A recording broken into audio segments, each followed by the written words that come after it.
The Workshop, a story honoring Saint Joseph, written by Father José de Jesús Aguilar Valdés, from his book, Stories to Understand the Gospel.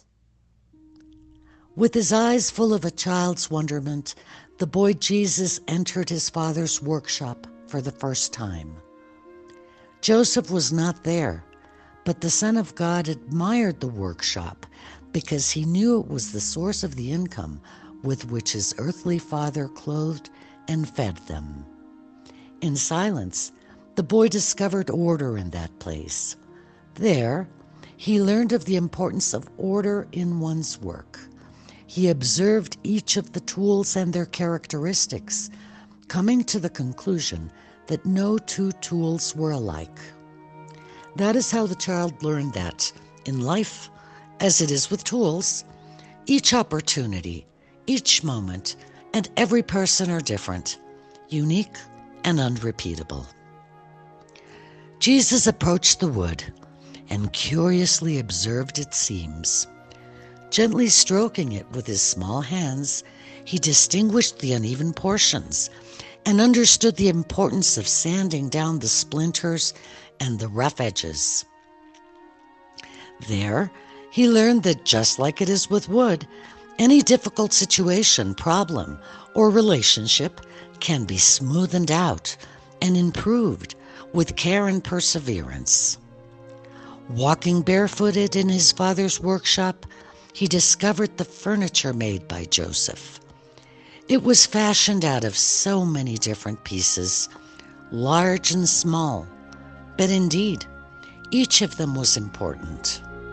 There, he uncovered the importance of unity and organization, learning that no one can be excluded, regardless of how humble that someone is. His father entered as the boy attentively admired what he saw. The child observed how the day's work had crowned his father's forehead with pearls of sweat.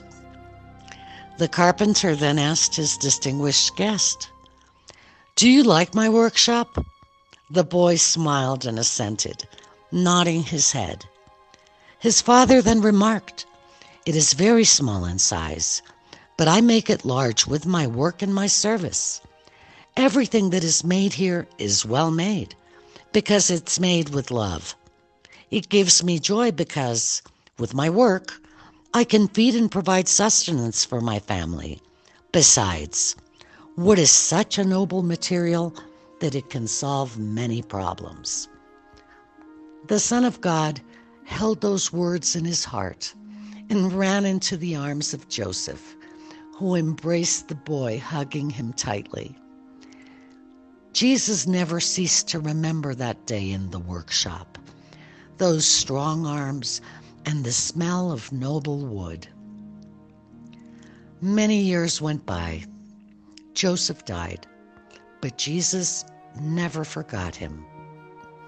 In the moment that he was condemned to death and received the heavy cross he would carry to the Calvary, he recalled the workshop in Nazareth and the words of his earthly father.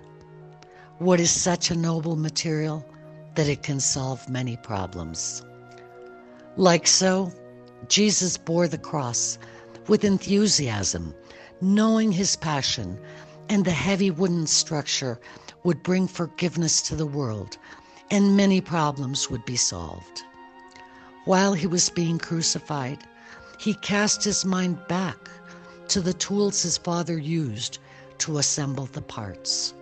And then he thanked the humble hammer and the nails that made him one with the cross, therefore turning him into an instrument to unite heaven and earth.